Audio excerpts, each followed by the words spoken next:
Hello, everyone, and welcome to another episode of the Board Game Mechanics. I'm Katie, and with me, as always, is... Hey, everybody, what's going on? It is Jason. After your insane outcry last week at our late podcast, we're recording at the normal time this week. Yeah, no one says boo until we say something about the podcast, and all of a sudden, boo, I always listen to it on time. Boo. I was silently outraged, blah, blah, blah. Well, here you go, whiners. We're not going to say it's not going to happen again because it will, but it's not going to happen this week, so how about that? Yeah, we're back on track. Getting excited, getting ready to spend a weekend playing games with some friends. It's at like our local, well, where we normally go for church camp in the summer. And so I've had to label it like friends camp because I don't know what else to call it for my kids to understand. But just like casual, laid back game playing, which I love. Yeah, yesterday one of them said, "Are we going to go to class? Are we going to have class when we're at camp?" No, not this camp. There's no Bible classes. It's just hanging out. I was like, no, this is friends camp. We spend time just for friends. And then my other daughter was like, well, but we don't, and not everybody is our family when we go to family camp. And I'm like, no, it's called family camp because families go there together. Oh, I'm like, geez, all over me, semantics. The kids need to just know their role, and we'll take them where they need to go. How about that? I know. I never asked my parents stuff like that. I'm like, they said we were going here. We just went. My parents were never home long enough for me to ask them anything. So they just went. They didn't tell you. No, you weren't going, so they didn't have to tell you. They left me at home, and I fend for myself. Our kids are lucky. See, our kids are spoiled. They are spoiled. They don't know how good they got it. Oh, it's true.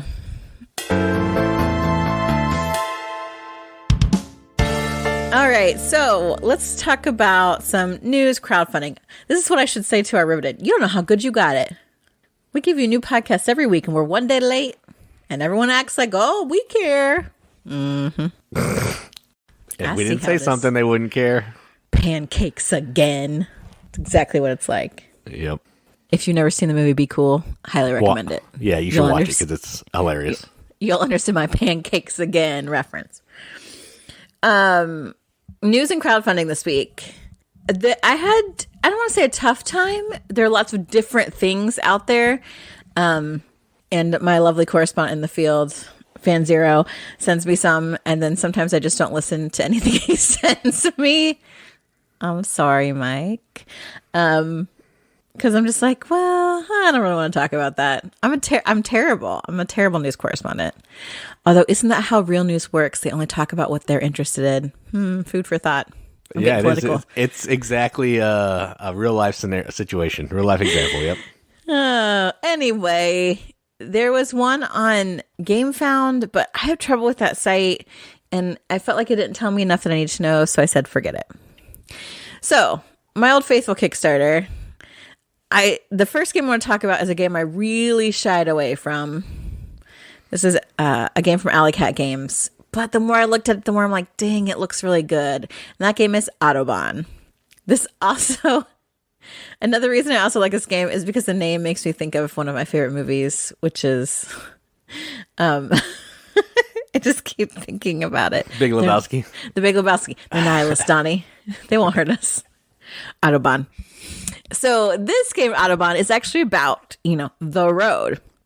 Autobahn. In this game, you are doing all kinds of things, which is why I think it looks really cool. Like, it is a super crunchy, meaty game. There's also a couple little mini expansions that come in the Kickstarter edition to make it, I think, even more. So you've got these project cards that you're playing that they are your actions, and you can also upgrade them as you go along. You've got tech trees on your player board that you are advancing to get better actions and more scoring. You are you've got your workers, and you're going to assign them to different places, and you're going to promote the employees to like different departments. So you are improving, like, you're building on the Autobahns of Germany and upgrading roads and creating these connections. And then you're also delivering goods on those roads to pick them up and deliver them for customer orders.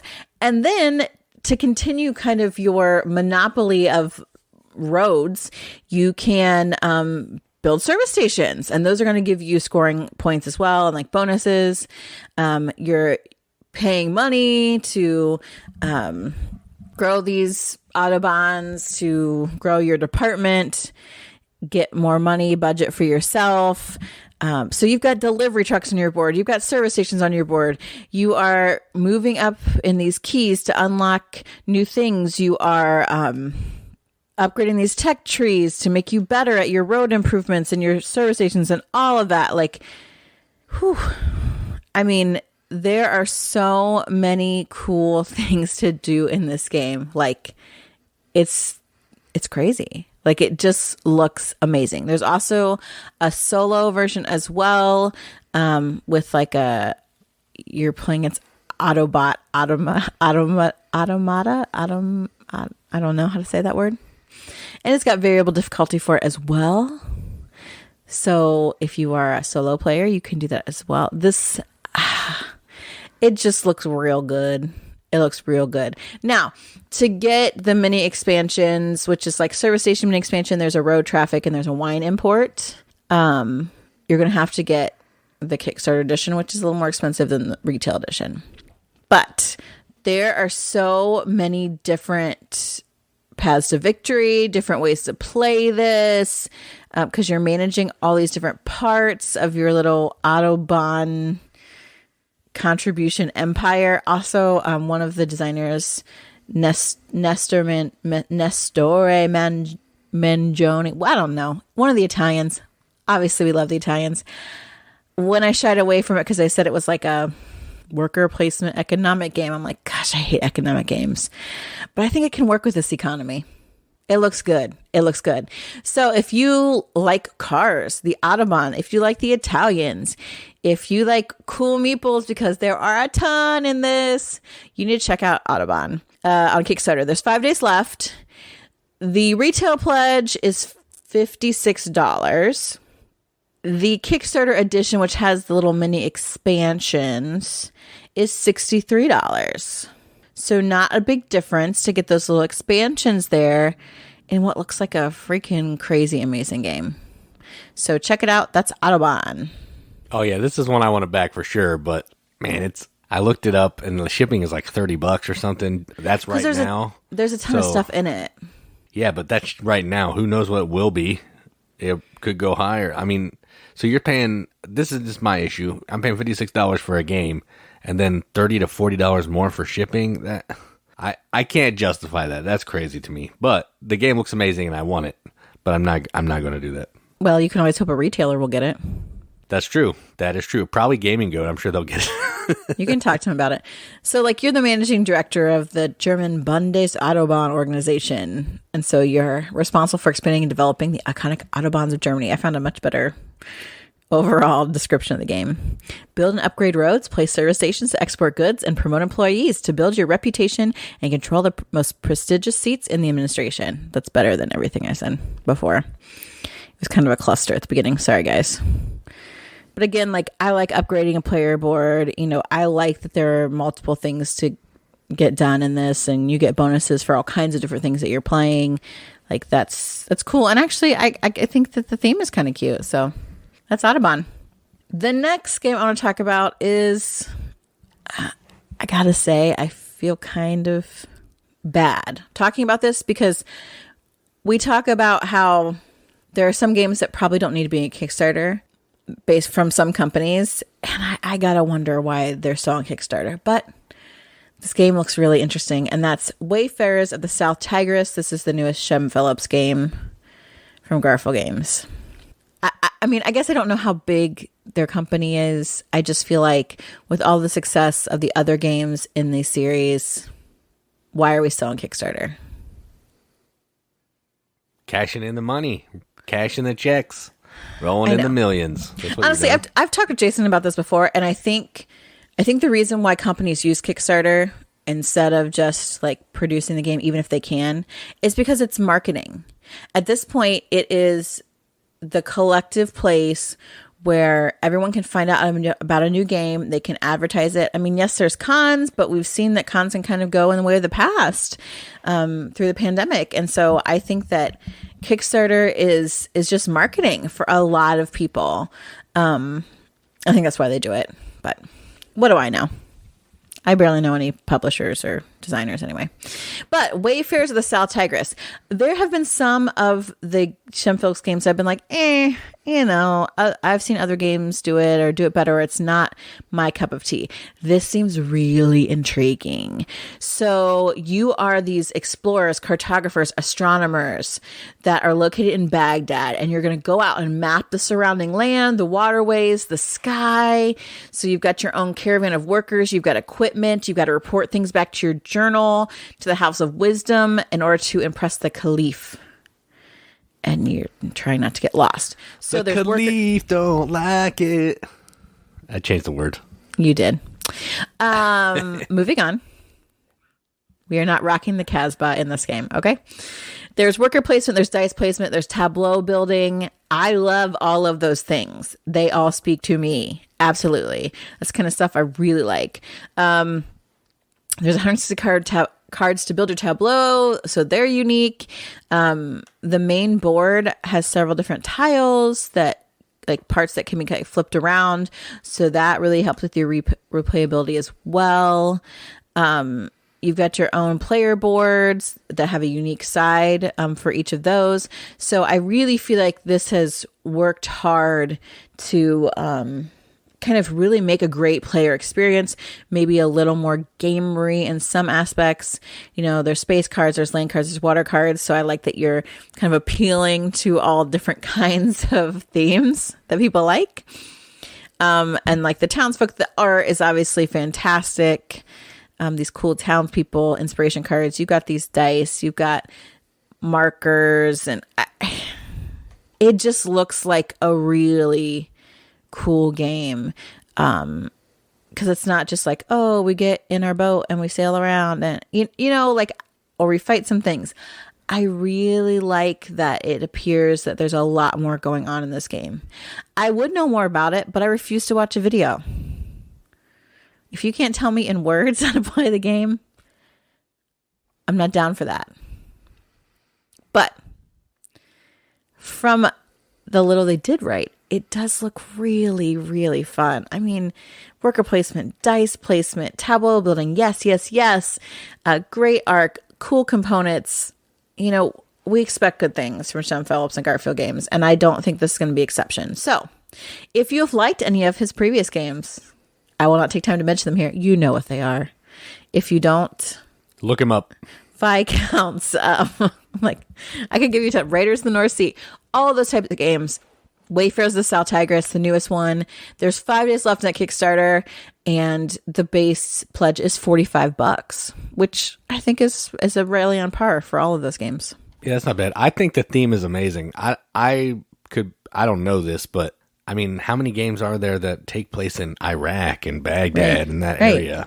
I mean, yeah, there's like trading in the Mediterranean, but you don't have Iraq and Baghdad. I think that's a cool theme for a game that you don't see all the time. So, you know, I give them props for that. I don't know much about the game. I haven't watched anything on it. I'm assuming it's a good Euro game because he makes pretty good Euro games. But theme alone, I like it. Yeah, and I think there's so much, like, a lot of the original, like, astronomers, those things when we talk about magi, they came from that area, and this is kind of what you're doing in that, which I think is really awesome. So, yeah.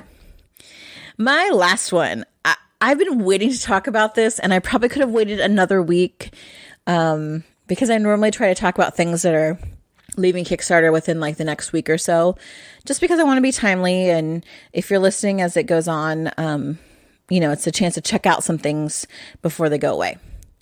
Those of you that aren't listening concurrently, I'm just really annoying you and blowing it out of the water. But this last game, I saw it. The theme automatically attracted it to me. One of our listeners, I think it was Scott, sent this to me in a PM. And I was like, dude, I'm totally talking about that. And I've been waiting, and I really I should wait another week, but I'm not. So the game I want to talk about after all that buildup is Broken and Beautiful. It's a game about Kintsugi.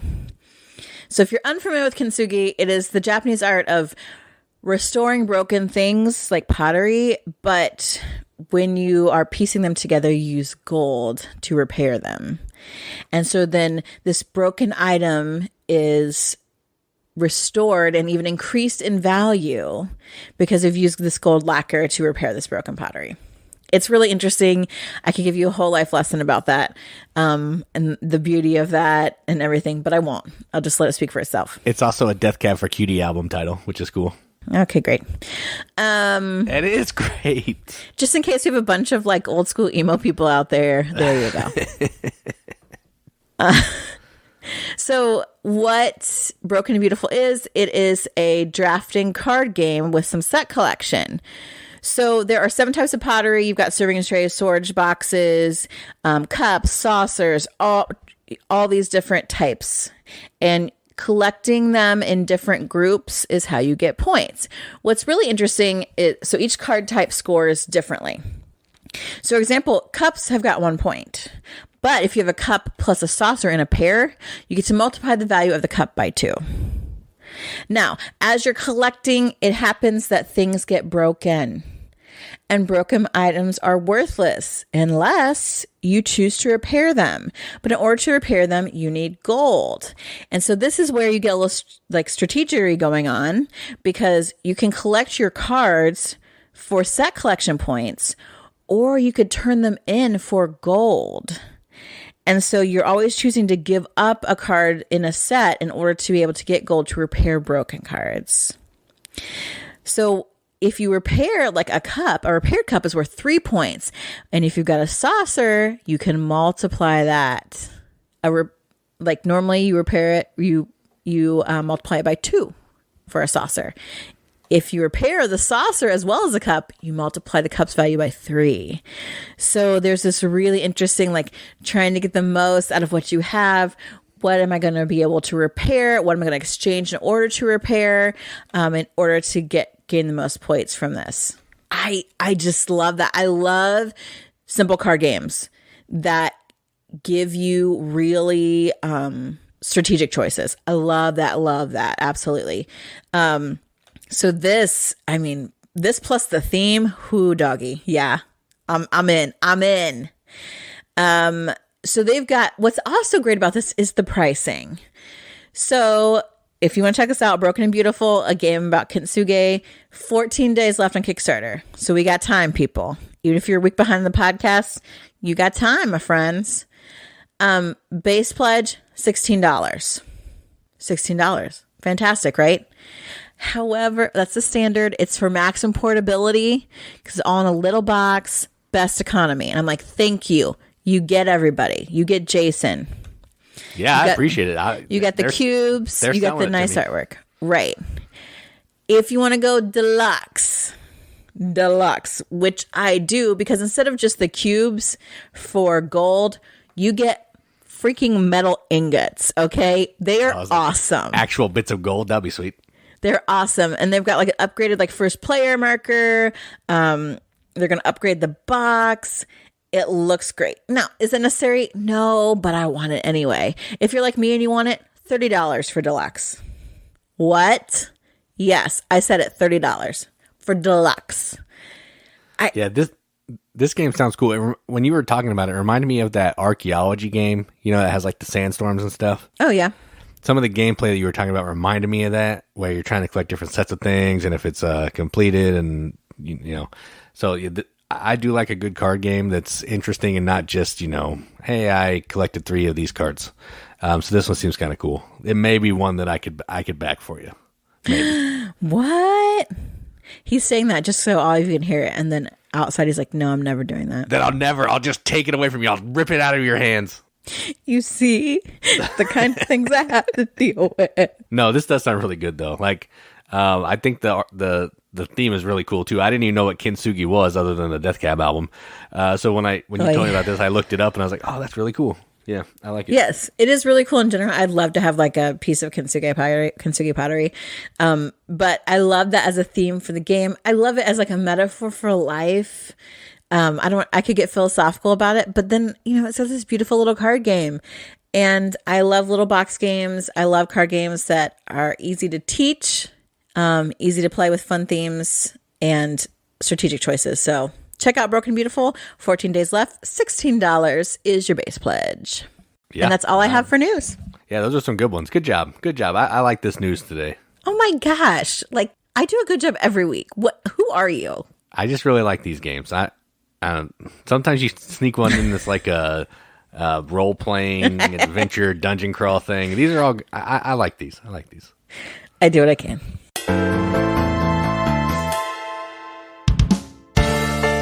All right, so next up we have some games that we played, and we actually played a decent amount of games this week with a couple different groups, and we played some interesting games. So we'll just get started. The first game that we're going to talk about is, I don't know, it just recently came out. It's kind of a new hotness, apparently. I don't know. It's a roll and write horse racing game called Long Shot, the Dice Game. Now, if you know anything about our channel, we like horse racing games. Well, I do. I like them a lot. Home Stretch, Camel Up. It's not horses, but it functions. It's effectively the same thing. Yeah, I like them. And, what's not fun about betting on a horse to cross the finish line first, second, or third, owning the horse so you get extra cash? What's not great about that? Well, Long Shot, the Dice Game basically takes Home Stretch, streamlines it, simplifies it down into one fast race. You can play up to 8 people, one for every horse. 8 people. It plays fast, 30 to 45 minutes. And effectively what you're doing is on your turn, you're going to roll these dice, 2 dice. It's going to have a number of a horse, so 1 through 8, and a number that they're going to move. So if I roll 8 and I roll 2, 8 will move 2. The interesting thing is every horse is going to have some kind of secondary movement that's also going to move other horses and maybe themselves. As the game progresses, you're going to be crossing those off. So you're going to roll the die, move the horse, move the other horses, and then everyone's going to take one of 5 different actions. You're going to bet on a horse to win. You're going to buy the horse that was rolled. You're going to cross off a helmet, which is going to let you bet after a certain point. You're going to cross off a jersey, which is going to let you cross off some of the secondary movement cards. Or you're going to mark off in your concession stand. And you're trying to get as much money as you can so you can bet. You're trying to own horses. So if they're going to cross the finish line, you want to get extra money and all that kind of thing. And it's easy to play. Everything's right there. You write it down. You cross it off. Done. I like this one. It might be a home stretch killer for me just because it's so fast. But I do really enjoy it. So what do you think about this one? Well, at first when you started talking about it, I thought you were talking about the other game where you want to be last. And I was like, wait a minute. You don't want to be last in this one. No, we're not going to talk about that game. It was terrible. This game is good. I am terrible at it still. I'm not sure. It's like a roll and write. It is. Yeah, it is a roll and write. Yeah, for sure. But it's like mixed with like a little bit more. Like I've seen roll and writes with boards go bad where they try to make a roll and write heavy. And I'm like, why? Just make a really good regular game. But I think this has a really great balance between marking things on your card and moving the horses out there. Like it's basically just so you can physically see the representation of it. Right. Yeah, I'm really bad at this game, but it's still fun because I do love that horse racing element. It's obviously pure luck for the most part as far as what rolls come up, but you're also trying to make good decisions. You have to buy a winning horse, and I can't. You have to, yeah. I can't ever do it. Like I just don't. It just never works out, and I never use any of the wild spaces, and that's probably why. Yep. But yes, I think it's a really fun one. It's a little bit more complex to teach compared to some roll and writes. But I think it's good. I liked it. Yeah, and it says in the rule book that you're supposed to take turns doing all the actions, but the way we played it, we just did it all at the same time, and if someone wanted to buy a horse, then we go in turn order, because that's the only thing that really matters, because there's only one of every horse. So, like, if I was the one rolling the dice, I'm first player, so if I wanted to buy that horse, no one else could buy it, because I already bought it. So, I would recommend playing it at the same time. It cuts about 15 minutes off the game, probably. As long as you're not playing with cheaters. That's true. Well, that's a given. Don't play with cheaters. All right, so the next game is a game that I think Katie covered in the news when it was on Kickstarter. And I did. We actually found this at a game store when we were out, I don't know, driving around being crazy.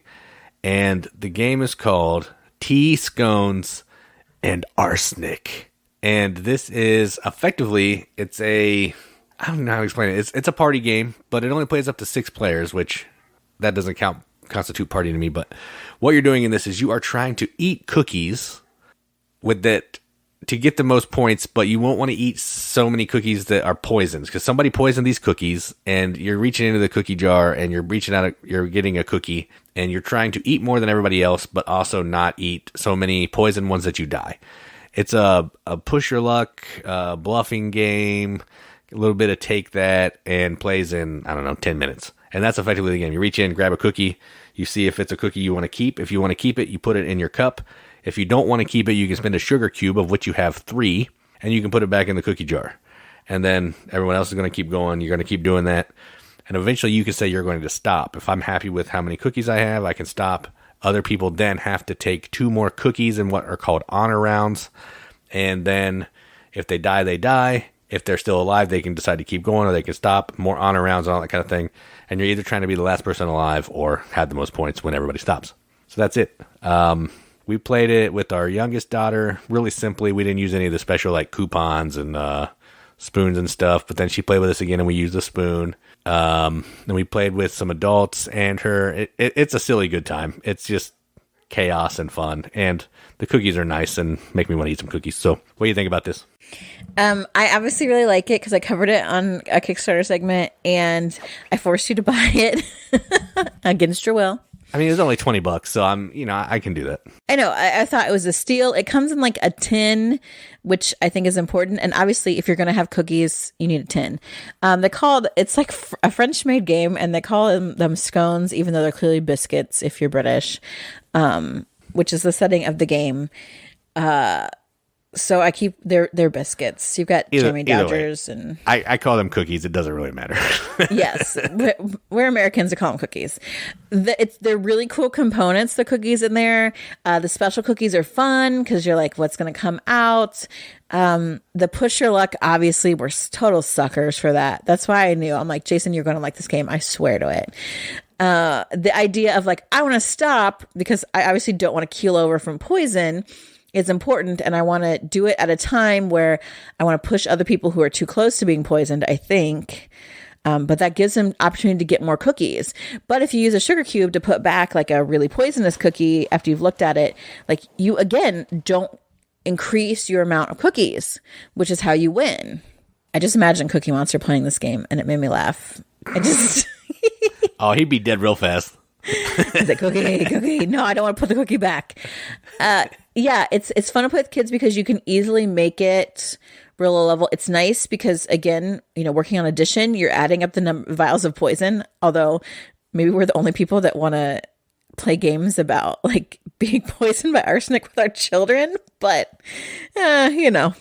we might be a little bit morbid, I guess, on this side of things. I mean, it's just, hey, you have too many bottles, you're done. To be fair, Rory's favorite movie for a while was Coraline, and that movie creeps me out. So we're all a little gothic, I guess, over here. It is fun to play with kids. The components are fun to handle. The cookies in your own little teacup. There's the little addition of the spoon that if you want to, that you can use to wrap people on the knuckles to put back a cookie that you might think would be good for them. Of course, Jason always uses it on our youngest daughter, and it lets her put back like 3 vials of poison every time. I know. She doesn't. Yeah, she's bluffing me, and it makes me mad. Yes. Well, you don't expect somebody to keep a 3 poison cookie, so. Yes, but this is Roy we're talking about. I know, yeah. And you just use it on her to irritate her because that's what you do. You poke the bear. That's true. You're right. I know. But it's fun. And then even with adults, it's fun. And when you die, you can be really dramatic about your death or whatever. Or you can play this up and get your British accents out and sip your tea or whatever. Like, there's lots of ways to go with this. It's just a fun push your luck little game. And, you can play it once and then like, okay, everybody got it. Let's do it again. Like, really quick. I really enjoyed it. I think it was a good buy. Yeah, when we played it with the adults, we played it back to back, and the second time everybody played it differently, which was interesting. The first time they're like, "Oh, I'm just going to eat some cookies." The next time they're like, let me think about this cookie for maybe I need to use some strategy this time. Yeah, it's a fun little game. If you like party games that can play in 10-15 minutes, push your luck, and definitely, if you can find it, play it. It's enjoyable. It's a good time. It's not something I want to play all the time, but it's fun. It's a nice way to like start off the night or kind of go in between heavier game. Like it's a nice filler. Or if everybody is going to be talking too much and they're not going to pay attention to a real game, I think it's a good one to pull out. Yeah, I agree with all of that. Thank you. The next game we're going to talk about, we also bought with Scones and Arsenic, but this one is not about poison and killing people. This is about enjoying the nature, I think in Japan, and it is called Momiji, not to be confused with Namiji. This is Momiji, like mo money, mo problems, Momiji. Okay. And thank you. And this is it's a little card game. It's a little card game where you're trying to, I don't know what the theme is exactly, but you're trying to go out and see as many different kinds of trees that you can. And the way that plays out in the game is you're trying to collect different sets of a certain colors of leaves. And depending on the number of players, there's a certain amount or a certain number of different colors. So in the 3-player game, I think there were 5 different colors of leaves. And what you're doing on your turn is you're either going to take a set of these leaves from the display out in the center of the table, or you're going to be playing some cards down in front of you. And the way that you play a card is you have to start with a 0, and all the leaf types go from 0 to 3. You have to start with a 0, and you can either play on the same color pile, so I can put down a couple zeros, or I can play multiple colors that are next to each other in my display. And you're going to be matching some acorns, which is kind of the funkiest rule of everything. You're going to match some acorns to score some points. But you're trying to get as many of each type of leaf as you can with the highest number on top. Because at the end of the game, you're going to multiply how many leaves you have in that pile times the number on top. So if you get a 3 and you get a whole pile of leaves, you're going to get a lot of points. There's a little more to it than that. There's some special abilities. You can use these landscape tiles that'll let you break some rules, let you pick up more cards, play cards out of order, that type of thing. But effectively, you're gathering cards and you're playing cards, doing some set collection type thing. It looks amazing. The art is great. We bought this on Theme Alone because you know how we feel about Asian. Well, how Katie feels about Asian themes. So yeah, and we played it. It's a pretty nice, fun little game. Not like super stressful.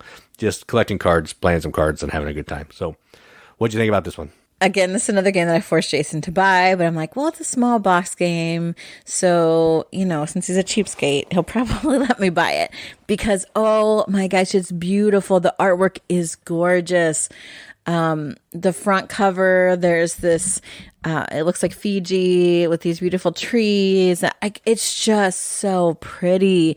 And so it's really about collecting autumn leaves from the Imperial Garden in ancient Japan, if you want to get technical on the theme, which Jason doesn't.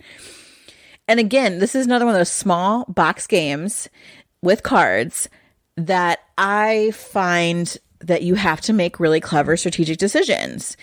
It's card drafting, so the cards are out there in these piles and you're like, okay, well, I really want these red leaves because I've got a 3 in my hand, which is going to allow me to multiply whatever cards I have in there by 3, but I have to start with a 0. I need to get a 0. Well, there's a 0 and 2 2s out on the red. Well, I don't have any 1s. I can't go from a 0 to a 2 unless I spend an acorn, which is giving away a point. No, I spend 3 acorns. Yeah, to do what? To use your special power to skip. It's 1 acorn for that. It's 3 acorns to take one of the objective tokens. Okay, so yeah, so you're giving up a point to then flip over one of your powers, which was these gorgeous landscapes also, by the way. And there are several different ones, so there's a lot of variability, replayability to this. You're going to give up a point in order to maybe skip the fact that I don't have a 1 and go right to 2. But then that also means I'm discounting all 1s that might come out from now on that are going to add to my scoring total. And then if I want to score an objective token, I have to give up 3 points and really hope that I'm the one that wins that objective because 10 points is a good trade. But if I score on someone else's, I only get 3. So, I mean, there are a lot of great choices. Plus, it's so beautiful. Little box, plays quickly. For me, it plays too quickly. I want longer, which I think is a sign of a good game. It's, again, another Japanese themed little card game that I really like. Yeah, I'm glad. I felt like it was a good gamble. Yeah, I liked it. I would like to. I don't know how. it might be better at more players, I think, because there's more card shuffling around. But you do play with less cards at less players, so maybe it works itself out. Yeah, I don't know. But yeah, I do enjoy it. It's a set collection, card playing game with really nice art, and the cards are really nice quality too. So it's all just done really well. I like it. And it's from Japanime, and it doesn't necessarily feel like a Japanime game, which is interesting. No. Well, I don't know, because it reminds me of like Kagakure. Yeah, I guess that's true. That's not Japanime. But is that Emperor's 4? No. Oh. Studio H. Oh, it feels like one of their games, I think. Yeah, it does kind of. Yeah. I can see that. Anyway, it was good. I liked it. It was worth it. All right, so those are 3 of the games we played. Let's get moving. Okay, so we are continuing on in our publisher series, I guess we could call it. I don't have a good catchy name. And we're working through the publishers that we own a good amount of their games, just not enough to make separate like top 5s. So today we are talking about Arcane Wonders, and I got to tell you, we've got a top 8. These are all the ones we own and have played. And these are all so stinking good. Like, I had such a hard time ranking these because Jason did his like Excel wizardry and we each ranked them and then he put them together and whatever. It's math. I don't understand. I had a hard time deciding where these went because all of these are good games. Even the number 8, the number 7, we enjoy playing them. We like them. But I think Arcane Wonders has some really, really great games. So Jason, start us off with our number 8 game from Arcane Wonders. All right, so our number 8, it was number 8 on both of our lists just because we haven't played it as much as the other ones, and we didn't remember it a ton. And that game is called Sherlock 13. Now, this is a really simple deduction game where you're trying to figure out which disguise, who is the person, I got it up here, Arsene Lupin is dressed up as. So the way that works is everyone's going to be dealt a certain amount of cards, and one of the cards is going to be removed for the game, kind of like Clue or Mystery of the Abbey or whatever. And on your turn, you're going to ask either one person if they have at least one of a certain characteristic, like a pipe, a magnifying glass, a police badge, that kind of thing. So they're just like there's like a whole bunch, like 10 different symbols. Or you're going to ask, so that was to all players. Or you're going to ask one player if they have how many of a certain symbol they have. So ask everybody if they have at least one of something, or ask one person how many of a certain symbol they have. And what you're trying to do is you're trying to figure out which symbols you haven't heard about, and that's going to help you narrow down which card is missing, because each card has 3 different symbols. And if you know that this combination is not, no one's talked about it, then you can narrow it down to being that card. It plays real fast. It's like, I don't know, a 20-minute game, and you can play it, shuffle it up, do it all again, and just have a good time. So Sherlock 13, number 8. Yeah, obviously we know I love Sherlock Holmes as a general theme. The first time we played, I don't know, we played it at 2, so I think, right? Just at 2? I think we played it with Brandon and Josie too. Oh, no, you're right. We did play it at 4. Yeah. I remember. I feel like I did not get it. I did really poorly. It didn't make sense. I don't know why. I was so bad at it. It was terrible. Now you know how I feel at every single deduction game that we ever play. Well, that's what I don't understand. The same principles apply. So I don't know why I didn't get this at all. And like Search for Planet X, I was like, oh yeah, I got this. Let's not speak of that one. Let's just Oh my gosh, that one's so good, and I want to play it again. Like, absolutely. Ooh, that reminds me, I should have our friends bring it this weekend. Oh yeah. I think I need another go at this. It's got Vincent Dutrait art, which we're obviously Vincent Dutrait fans. One day he'll be our buddy, like Uncle Vital, but it looks good. I like deduction games. Again, this is on the simpler end, so I think it's a good way to help people who are bad at deduction, but apparently I am bad at simple deduction and can't play it.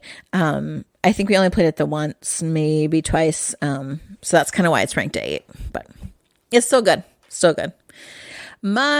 Our number 7, not my number 7. It actually probably was, but our number 7 is a good mob theme game, and I love those. And this game is called GoodCritters. We have played this many times, and the people we play it with really like it. So in Good Critters, you are part of this mob. Everyone's part of this heist.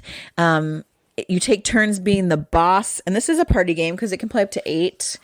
And everyone is, we're at the part of the heist where we're dispensing the loot. The best part, right? It depends on if the boss likes you or not. Yeah, that's not going to make people mad. Here we go. Right. It is definitely one of those.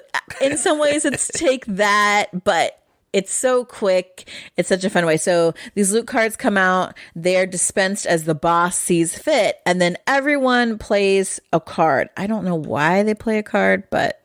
You're trying to either protect people from stealing your loot, you're trying to stick up someone else. Yeah, I don't remember what the cards do exactly. Yeah, I don't know like thematically why you want to do it. Everyone's got like their own like identity, personality or whatever. And there's all different kinds of loot values.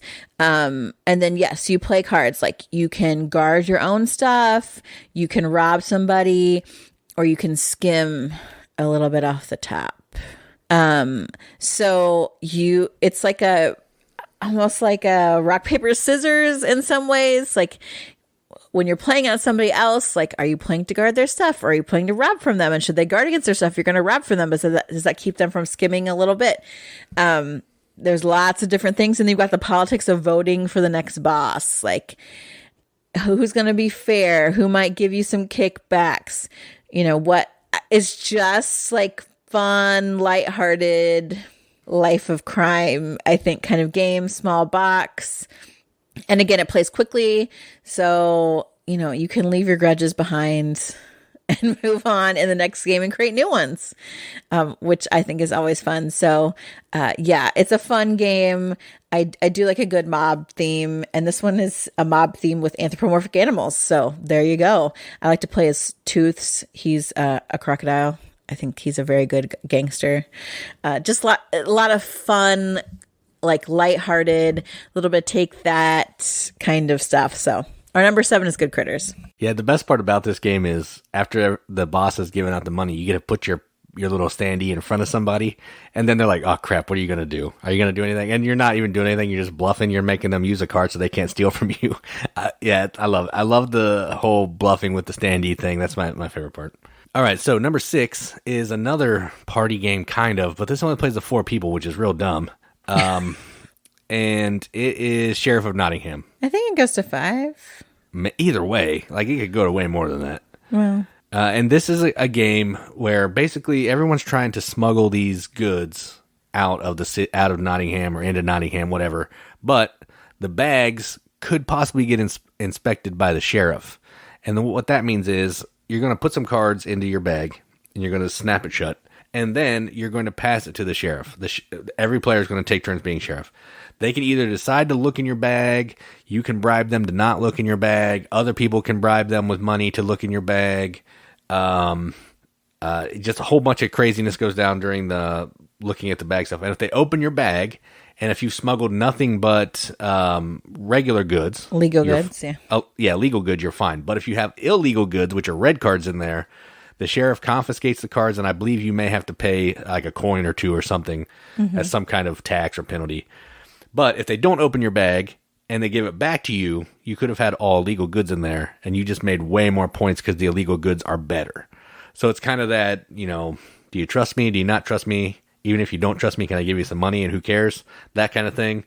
It's a fun game. We played it a lot, and I don't know, I just am over it, I think, but it's not bad. I do kind of wish it played more players, because I think when you're playing this with 6 or 7 would be just fine. It's not that difficult or hard of a game. You just have to take some time to look through the bags, but you can get more people playing and having fun. But number 6, Sheriff of Nottingham. Yeah, I really like this game. I think the reason why you don't like it, there's a bit of social, I don't want to say social deduction in this, but it is like, who do I let pass? Who do I check? You always check Brandon, because one, he probably has too many cards in there, and he's lying to you. Well, that's true. Then you've got people who will like fly under the radar, and really even legitimate goods, if you get them through every time, or you cause someone to doubt that you're legitimate, that's a great way to gain money. And also by not offering bribes, then you are retaining your money. So there's a lot of different elements. It's fun and ridiculous. Again, kind of in that Good Critters vein where who am I going to check just out of spite? Who am I going to make my enemy or my friend? Whose palm am I going to grease? All those fun things. Yeah, I enjoy it. We haven't played it for a long time. I would like to play it again. And if the sheriff opens your bag and you don't have illegal goods in there, they have to give you money, which is what Katie was alluding to, which is pretty cool too. Yeah. Our number 5 is another classic game because Sheriff Nottingham was an early acquisition to our collection. And this game was as well because it is such a foundational game, and that is Royals. I don't know why I like this game, but I actually do because it is, it really is about area control. I guess I feel like I have a chance to win at Royals where I don't in other area control games. And so Royals, the reason why I think it's so foundational is that a lot of people start their gaming kind of trajectory with Ticket to Ride, which is where you're drawing colors of trains and playing them down in sets. You are also doing that in Royals, but it's not trains. It's like colors that correspond to different countries. And you are collecting these country cards in order to put your markers on these influential positions in the country. The higher the rank of the title, the more cards of that country that you're going to need to play. And so you're kind of duking it out for these different spaces based on different amounts of cards you have. You score like 3 times over the course of the game. As you're kind of working on your victory points. So you may see like, oh yeah, I need to work harder at this different title or this different area, trying to get some bonuses, trying to take over some other people. It's just like good, simple, fun. Like it's just such a solid playing game. Like it is a simple game, but I think it's ranked so high because it's just like, it's quality mechanics. It's just a good game. It's like, it can be a little bit of spite, like, why are you drafting those cards? You know, stay out of Ireland. Like, I got this under control. Or like, what are you doing in France? Like, leave. I was fine with France. Stay out. You know, it's just that kind of nice, relaxed, but I think fun game to play. So our number 5 is Royals. Yeah, it really. If you played Ticket to Ride, this is like the next step. You know, you understand the card play. You just have to learn what area control or area majority is. And the components are really cool too, because if there's like shared control at the end, you can break this tile like it's like a puzzle piece. You can break it in half, and everybody gets half the points, which is an easy way to remember that. So everything about this game is super like non-gamer friendly, new gamer friendly. Rules are easy to understand. It's great. It's a really fun game. It can get kind of mean, but it is fun. All right, so our number 4 is a game that actually could have been in the games played section because we did just play this, and it is called Furnace. And this is a game that I think was released in America from Arcane Wonders this year at Gen Con, or last year at Gen Con. And this is effectively a tableau engine building game where you're auctioning for these factories that are out in the center of the table. If you win the factory, the card comes into your tableau. If you don't win the factory, you get some kind of compensation, which means basically there's some icons at the top of the card, which are either going to let you transform some goods into other goods based on the number that you have in your bidding tile, or you're going to get some goods based on the number that you have. So if there's a 2 coal cube and I play a 2 on that card, I'm going to get 4 coal cubes because it's 2 times 2, that kind of thing. Then after all the cards are taken from the center line, everybody's going to order their cards in compensation. Then you're going to run your production line. You're going to run all the factories in your production line that you have. You may not be able to run them all, but any that you can run them. You're going to try to transform all of your goods basically into money. So you're going to transform goods into better goods to sell those goods for money, or sometimes you can transform goods directly into money, and that's amazing. The point of the game is over 4 rounds, you want to have more money than everybody else, and that's it. Everybody has an asymmetric capitalist power that's going to help you along your journey to make the most money. But outside of that, auctioning, running your factory, that's the game. So this time, we played it at 2 players before, which was a little different because you use a die and it does some of the bidding on the cards to block them off. But we played it at 4 this time, and I think that it probably needs to have real players because that's kind of where it shines. So what did you think about Furnace this time? I liked it. I think the more I play it, the better I do. It reminds me of Fantastic Factories. Oh, yeah, a little bit. Yeah, I can see that. Yeah, I mean, how you obtain cards in some ways is a little bit different, but deciding what to run and making sure you have factories that are allowing you to generate points and, you know, the most effective points. I also really like the bidding mechanism because sometimes you just want the goods off of a card. And so you're trying not to actually take the card because you actually want to just use the card and move on with what you have. But then somebody makes you take the stupid card because they're jerks. Right. Or they're just playing their own game and not paying attention to you, and you just happen to end up taking the card.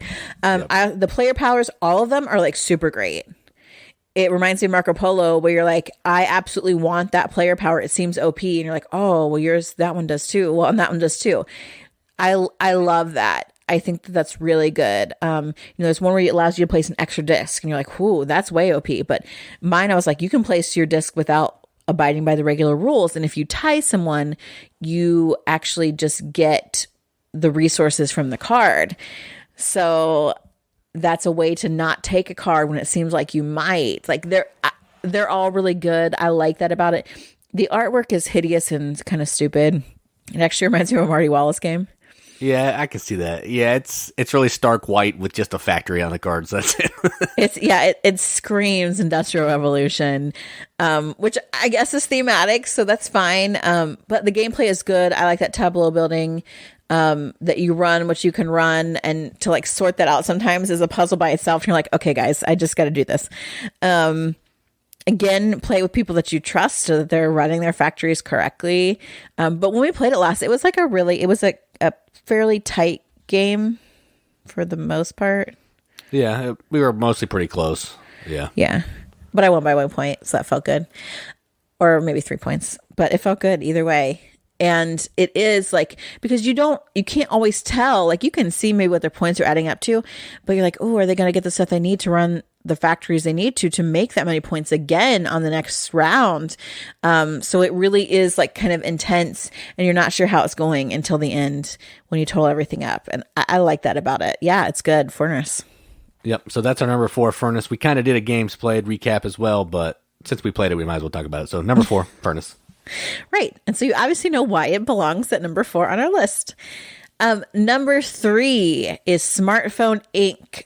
We now actually own this game, and we need to play it again because I was really struck by how fun it is.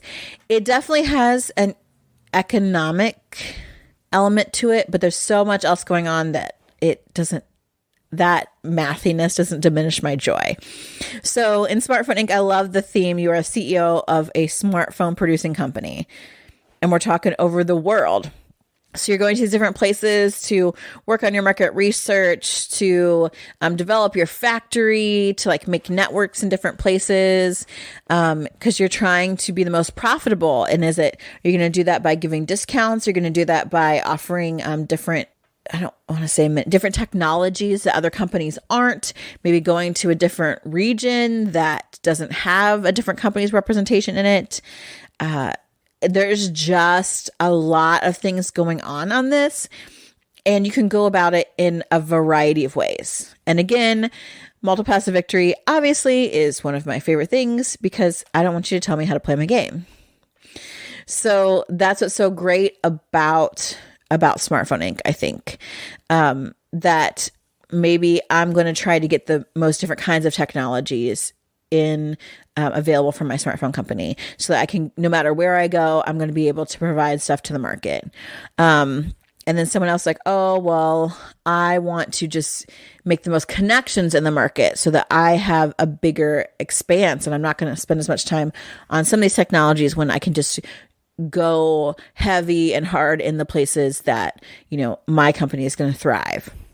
I think, gosh, there's so much to it. There's a lot of intricacies to it in some ways, but there's they've broken down to 8 simple phases, and you follow those. And after a turn around or so, you're like, okay, I totally get this.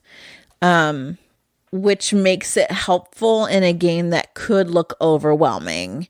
And you're just trying to become the richest player. And I think the theme is really cool.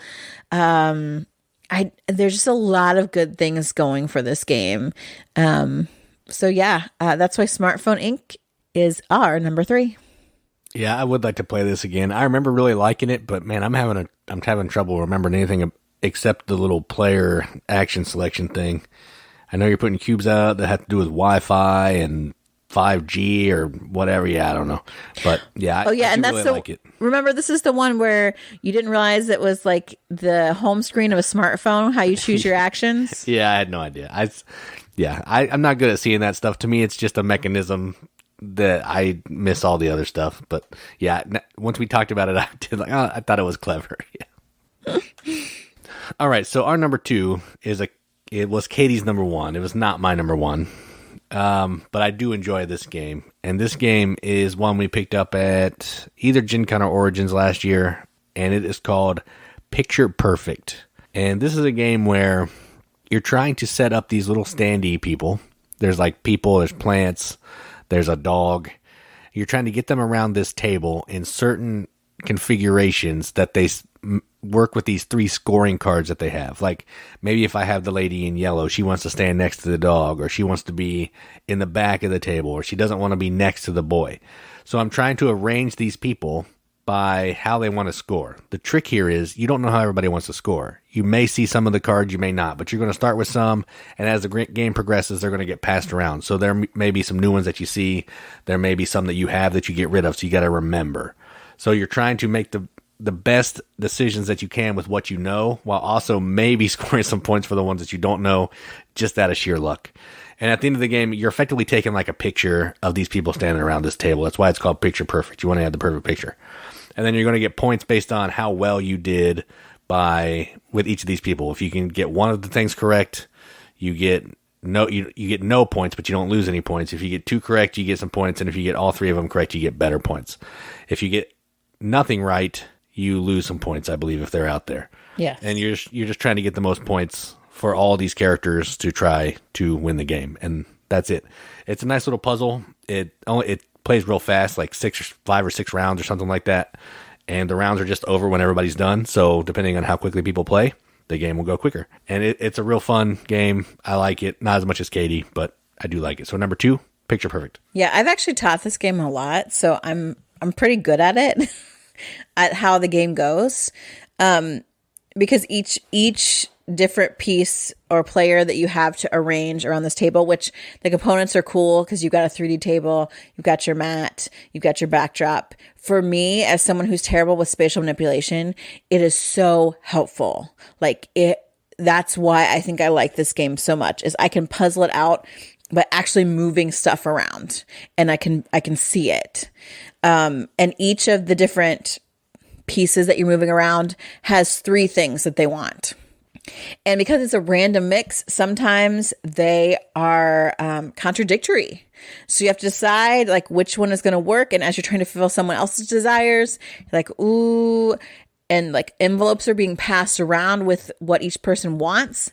So you either are trying to hold on to one, trying to remember that what you've passed on, as you're trying to set up everybody else to get into their ideal spot around the table. That I think is so interesting. That puzzle is really fun. And then information is just spread around in a variety of ways. So you may see all the envelopes, or there's some you may never see. And making that choice of, okay, I've never seen, this plant and what the plant wants in the picture. Do I leave the plant off the picture, or do I just put the plant on anyway in a way that I hope will work out for somebody else? Because not matching someone's desires at all, yeah, that's negative points. I think it's negative 3 points. But not putting anything on the board gives you 0. But if you match even at least 1, you get a point. So sometimes the risk is worth it because you can get a reward. And then just that, and everyone's table looks different at the end. I really, really like this game. It's super fun. The box art is weird, because the perspective is off. It doesn't suck you in very much with the box. No, it does not. But the gameplay, I think, is really fun. And for puzzly, people who maybe like Sudoku, or people who like some of those kind of things, this is such a good game. I love it. Okay, so a game that was my number 2, and I believe Jason's number 1. Is that how this works? Yeah, that's correct. Yep. Why does my number 1 get number 2 in your? Oh, because it was ranked lower than number 2 on yours. Correct. Yes. Okay. Your wizardry. It was number 3 on mine. Picture Perfect was. Your number's wizardry. Number 1 is a game that we also. Oh, by the way, Picture Perfect. We sat and played with the designer. Oh, that's true. Himself, and I played terribly, but once I learned it, I'm like, yeah, I got this game. But number 1, we also picked up about the same time that we picked up Picture Perfect. I think it was at Origins, actually. The game is Four Gardens. And of course, it's an agent-themed game. It's got pagodas. I was totally in. And then for Jason, it has definitely a gimmick with an actual pagoda that you build and spin that goes in the center of the table. So he was in too. The thing about Four Gardens, you're trying to complete these landscapes and you're finished. There's sets of different pictures that you're trying to complete. And you're making this panoramic view of the garden that allows you to, with each piece that you complete, you're moving up on these scoring tracks. How you complete those pieces is by collecting these different resources. There's like rocks and, water. Rocks and bamboo. Water. Yes, I was like something green. And wood. So all the basic things that you would find in a garden. So you're collecting those to complete these pieces. You collect those by the rotation of the pagoda tower.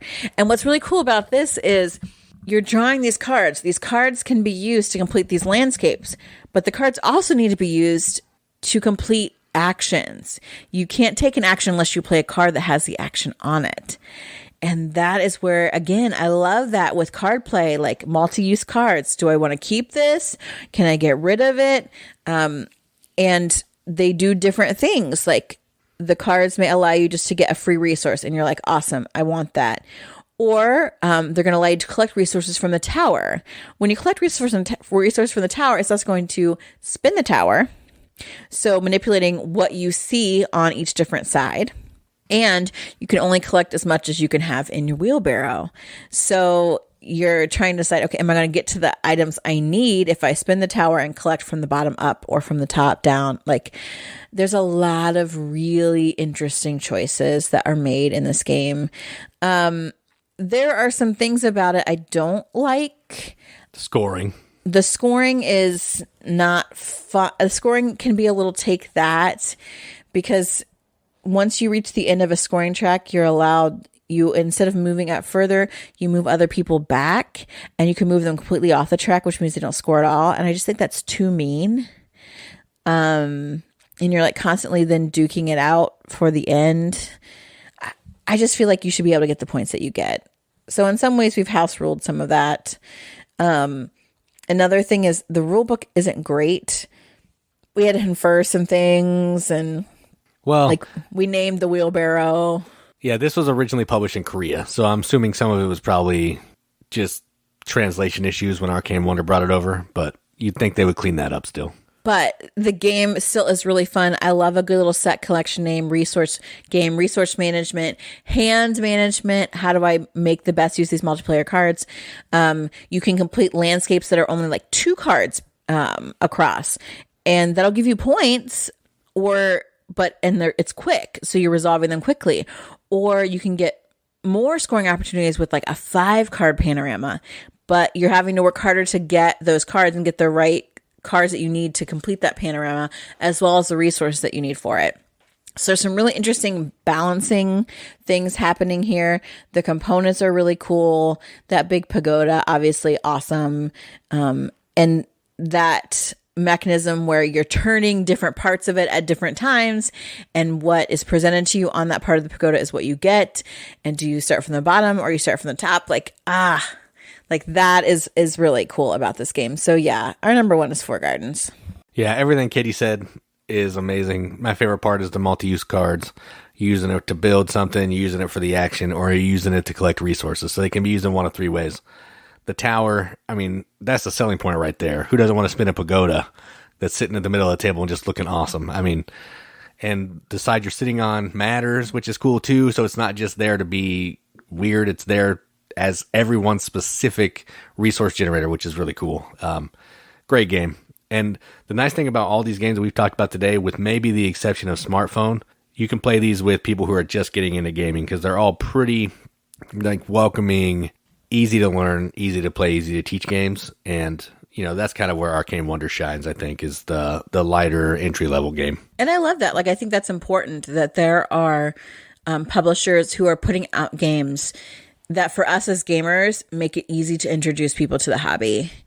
And I think the variety of theme, you know, the different types of mechanics that are being taught in these different games, it makes it just an ideal kind of publisher for us as both gamers and hopefully converting non-gamers.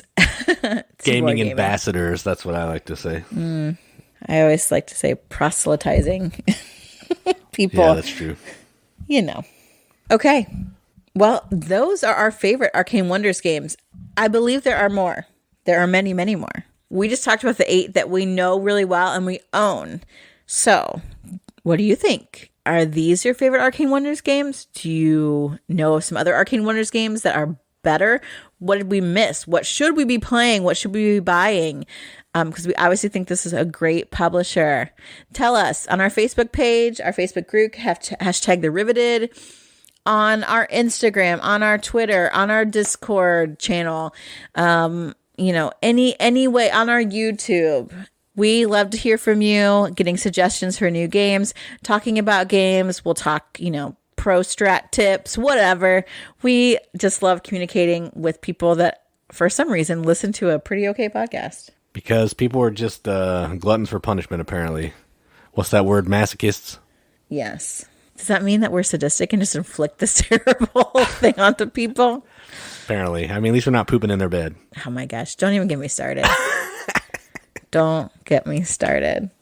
If people have no idea what that is, it's like, what? Why did they go out pooping in people's beds? We've made too many political references this time. Let's go back to our movie references, Be Cool and The Big Lebowski. But actually, neither one watch with your children. I don't think so. Be Cool might be okay. Yeah, Be Cool's not bad. Yeah. I don't know. Anyway, obviously we have derailed per usual. What do you expect from us? So to wrap Hopefully not a lot. I hope not. If they would have jumped out a long time ago. If this is your first episode, I apologize now. We won't see you for episode 216. Yep. But I've been Katie. And I'm Jason. Keep gaming, everybody. Keep gaming.